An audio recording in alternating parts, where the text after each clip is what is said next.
Assalamualaikum warahmatullahi wabarakatuh. Kami dari kelompok satu ingin mempresentasikan tentang materi karbohidrat pada bagian monosakarida. Next.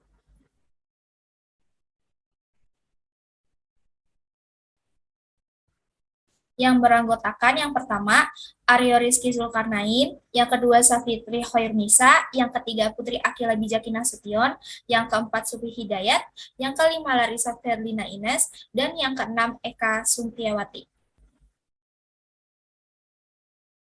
Next. Pada materi pertama yaitu tata nama monosakarida. Pada tata nama monosakarida sendiri bergantung pada gugus fungsional yang dimiliki gugus hidroksinya sendiri. Yang mana monosakarida satu gugus aldehid ini disebut aldosa, monosakarida satu gugus keton disebut ketosa, monosakarida 6 atom C ini disebut heksosa pada permisalan glukosa yaitu dextrosa atau disebut gula anggur, dan fruktosa yaitu levkosa atau gula buah. Dan pada monosakarida 5 atom C ini disebut pentosa yaitu silosa, arabinosa serta ribosa. Pada penulisan rumus molekul tata nama monosakarida ini mempunyai beberapa cara, dan cara yang sederhana ini menggunakan cara dari Fischer atau bisa disebut sebagai Fischer projection formula, yang mana huruf D yang terlihat pada nama tidak seperti D-glukosa atau dextro dan L-levo. Huruf D atau L biasanya ditulis di depan nama gula sederhana. L merupakan bayangan cermin dari bentuk D. Pemberian nama D atau L ini berdasarkan tulisan bangun gliseraldehida menurut Fischer, yang mana bila gugus hidroksil pada karbon nomor 2 atau di tengah pada sebuah molekul gliseraldehida terletak di sebelah kanan dinamakan D, dan bila berada di sebelah kiri maka dinamakan L, yang mana pada monosakarida ini seperti D-glukosa, D-galaktosa, serta D-fruktosa. Sedangkan monosakarida yang mempunyai BM sama atau lebih kecil yaitu D-manosa, L-arabinosa, dan L-sorbosa. Meski ada bentuk D dan L, monosakarida yang umumnya terdapat di alam berbentuk D dan jarang sekali berbentuk L, kecuali L-fukosa, yang mana ini mukopolisakarida dan mukoprotein. Dan pentosa secara alam ini terdapat dalam bentuk L, yaitu L-arabinosa dan L-silosa. Next. Membentuk D-glukosa yang awalnya itu dia merupakan asiklik ya, dari proyeksi Fischer menjadi siklik. Nah, pertama kita akan bahas bagaimana siklisasi dari gula sendiri. Nah, biasanya OH yang kedua paling bawah, karena di sini kita punya heksosa yang terdiri dari 6 karbon, di sini berarti dua terbawahnya itu adalah di nomor 5. Berarti alkohol yang ada di nomor 5, pasangan elektron bebasnya, dia itu menyerang karbonil. Nah, karena glukosa itu merupakan aldosa, dia itu punya gugus aldehid. Nah, gugus aldehid di sini awalnya memiliki hibridisasi sp2 ya. Berarti ketika diserang oleh OH, hibridisasinya akan berubah menjadi sp3. Nah, di sini dia itu akan membentuk siklik, di mana sikliknya itu merupakan siklik yang memiliki cincin 6. Yang di sini juga cincinnya itu heterosiklik. Heterosiklik itu maksudnya adalah siklik yang terdiri dari tidak hanya karbon saja, ada atom-atom lain selain karbon. Dalam kasus ini berarti atom lainnya itu adalah oksigen. Nah, kalau kita lihat di sini struktur siklik dari proyeksi Haworth itu seperti apa? Nah, proyeksi Haworth itu sebenarnya kalau dari asiklik itu kita bisa ibaratkan sebagai ini ya. Nah, kalian bisa lihat di sini ada pen, ada kepala dan ada ekor. Kita bayangkan kepalanya itu adalah gugus aldehidnya dan ekornya di sini itu adalah CH2OH. Nah, untuk proyeksi Haworth sebenarnya itu proyeksi Fischer kita belokkan ke kanan. Bengkokkan ke kanan, habis itu yang ada di ujung bawah si buntut itu kita tempelkan ke kepala sini, ke belakang kepala. Gitu. Itu adalah struktur Haworth. Nah, berarti kalau kita gambarkan dia itu menjadi seperti ini. Kita gambarkan dulu template dari Haworth. Ini karbon nomor 1, karbon nomor 2, karbon nomor 3, karbon nomor 4, dan karbon nomor 5. Lalu di sini O yang terikat pada karbon nomor 5, dia menyerang di nomor 1. Nah, kalau kita lihat di sini ada H dan ada OH-nya. Jangan sampai kebalik, karena kalau misalkan H dan OH-nya itu kebalik, itu menjadi isomer yang lain.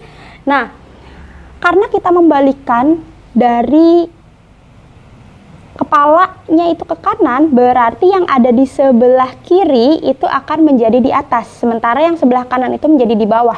Nah, kalau kita lihat OH yang di nomor 2 itu ada di sebelah kanan, berarti posisinya itu berada di bawah.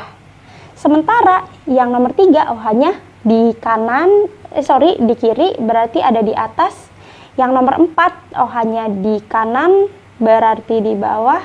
Yang nomor 5 O-nya itu dia terikat pada C nomor 1. Sementara yang CH2OH atau C nomor 6-nya itu akan berada di sebelah mana? Nah, karena kita putar ini menjadi di sini, CH2OH-nya itu akan berputar juga. H-nya yang awalnya ada di sini, dia akan berputar menjadi di bawah. CH2OH-nya putar jadi di atas. Jadi kita tahu di sini CH2OH-nya itu ada di atas. Nah, sekarang permasalahannya itu adalah yang C nomor 1 atau karbon anomer gitu istilahnya ya. Nah, di sini terjadi perubahan dari sp2 menjadi sp3. Kita tahu bahwa O yang ada di sini dia itu akan menjadi OH selanjutnya karena hidrogen yang ada di sini dia tempelkan ke sini. Nah, karena terjadi perubahan hibridisasi, OH-nya itu bisa ke atas ataupun ke bawah. Biasanya kita gambarkan dengan garis putus-putus begini ya. Nah, struktur ini itu dinamakan D-glukopiranosa. Nah, piranosa itu apa? Piranosa itu berarti dia itu merupakan heterosiklik yang punya cincin 6. Heterosikliknya C dan O ya. D-glukopiranosa ini itu kita bisa bagi menjadi 2, ada alfa dan ada beta. Alfa D-glukopiranosa itu berarti OH antara OH dan CH2OH-nya itu dia berada di sisi yang berbeda. Nah, berarti kalau CH2OH-nya di atas, berarti kesimpulannya OH yang ada di C anomer nomor 1 itu ada di bawah. Ini adalah alfa D-glukopiranosa. Kita gambarkan juga OH-OH yang lainnya. Sementara untuk beta D-glukopiranosa, OH-nya itu berada di atas karena dia itu berada di sisi yang sama dengan CH2OH. OH yang lainnya juga jangan lupa kita tuliskan. Ini berarti namanya adalah beta strip D strip glukopiranosa.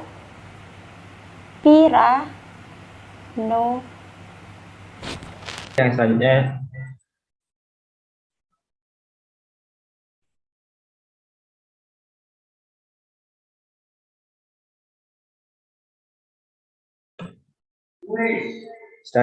rumus bangun monosakarida. Rumus bangun monosakarida dianggap turunan dari gliseraldehyid, yaitu gugus karbonil disubstitusi dengan gugus lain sehingga menjadi D-glukosa, D-fruktosa atau gula sederhana lain. Selanjutnya heksosa. Pada heksosa, misalnya glukosa, terdapat 4 atom karbon yang simetrik, yaitu pada posisi nomor 2, 3, 4, dan 5. Setiap karbon mengikat 4 atom atau gugus yang berbeda. Dengan demikian, molekul heksosa tersebut mempunyai jumlah isomer 2 pangkat N sama dengan 2 pangkat 4 sama dengan 16. Meskipun D-glukosa dan D-fruktosa berbentuk sama, yaitu D, tetapi terhadap cahaya yang terpolarisasi, D-fruktosa bersifat pemutar kiri, sedangkan D-glukosa pemutar kanan. Karena itu, untuk menggambarkan lebih lengkap, dapat ditulis sebagai D plus glukosa dan D min fruktosa. Dapat dilihat dari gambar di samping, pada kedua ujung karbon dalam notasi itu diabaikan, karena jelas dari gambar tersebut bahwa bentuk L merupakan bayangan cermin berbentuk huruf D. Molekul heksosa bukan merupakan rantai yang lurus seperti tertera dalam rumus karena atom C nomor 1 dan atom C nomor 5 membentuk suatu jembatan oksigen, sehingga bisa membentuk cincin yang melibatkan hasil dari karbon nomor 5. Cincin ini biasa disebut dengan cincin furanosa. Next.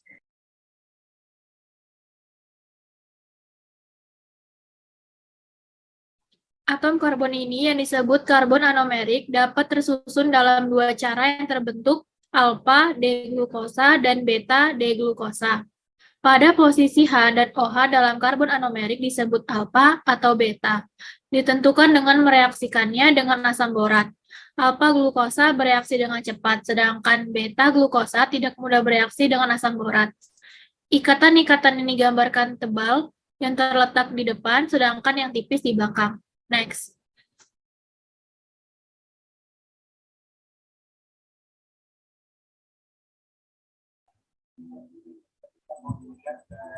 Cara penulisan simbol D dan L pada heksosa berdasarkan letak karbon nomor 6.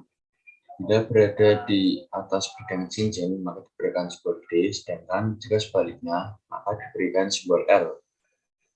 Pada di heksosa, pemberian simbol alfa dan beta ditentukan oleh gugus hidroksil nomor 1.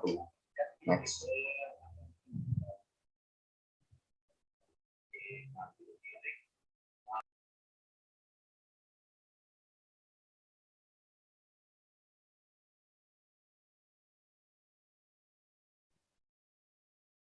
Pada rumus bangun yang berbentuk cincin tersebut, atom C nomor 1 menjadi C asimetrik karena mengikat 4 gugus yang berlainan yang menghasilkan 2 isomer optik. Dibuktikan dengan percobaan mengisolasi 2 bentuk kristal D+, min glukosa dengan pengkristalan dan pelarut berlainan. Bentuk kristal yang mempunyai sudut rotasi spesifik lebih dari 111 derajat dalam air dinamakan bentuk alfa. Kemudian, bentuk kristal mempunyai sudut rotasi spesifik lebih dari 19 derajat atau dalam piridina disebut beta. Masing-masing bentuk bila dibiarkan akan mengalami perubahan rotasi spesifik menjadi 52 derajat. Bentuk beta lebih stabil pada suhu 100 derajat Celcius.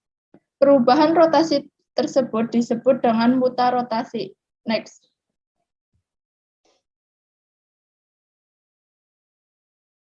Dari rumus Howard dapat ditentukan alfa dan beta berdasar atom C14 nomor 1 pada aldosa atau nomor 2 pada glukosa.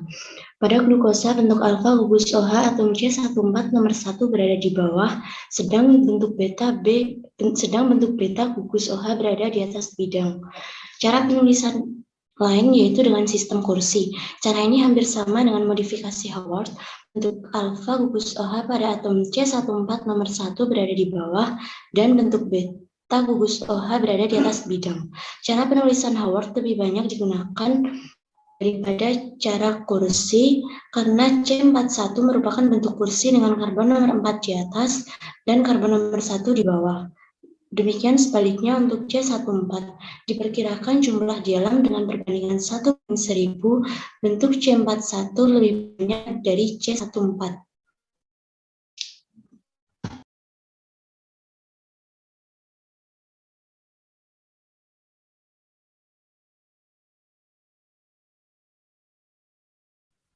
Demikian presentasi dari kelompok 1, kurang lebihnya mohon maaf. Wassalamualaikum warahmatullahi wabarakatuh.